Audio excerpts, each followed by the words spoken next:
Urhulumente kwiphondo leMpuma Kapa utyumbe abafundi abagqwesileyo abangama-25 kwizikolo ezahlukeneyo zephondo leMpuma Kapa ze babhala uvavanyo lokufundela ukuqhuba iinqwelomoya e-43 e-school ze wabanika isixa-mali esingange-R1.4 million sokufunda kwesi sikolo i-43 e-school kulo nyaka. Sizawubhatala i-R1.4 million ngomntana ngamnye oza kwenza ezi courses.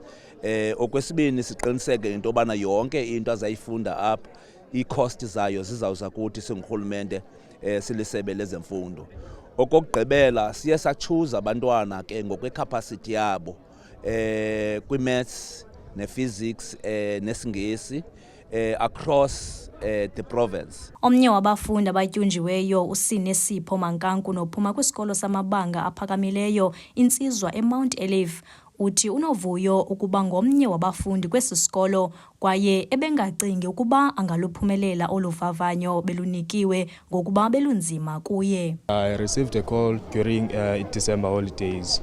Kuthiwa size apha sizobhala i-test, of which I did not expect to be called up namhlanje because as a test bezinzima.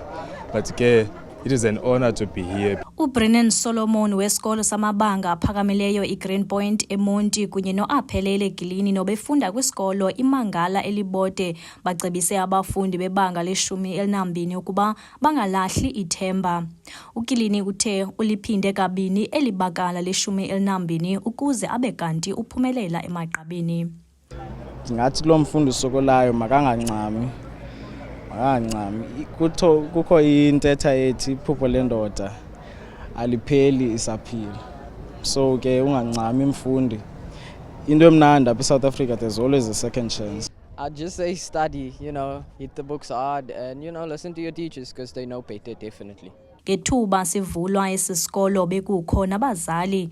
Omnye wabazali uNokhathazeka Msesiwe uvakalise ukuba uziva echwayitile ngokubona abantwana babo bephumelele beza kufundela ukubhabhisa inqwelomoya. Ndiyinto engento apho ndisuka khona andifundanga nokufunda. Kodwa namhlanje ndibonakala ndisezindaweni ezijulileyo ngenxa yomntwana endinaye. Ndiyambulela uAfika undithathe wazondibeka kule ndawo.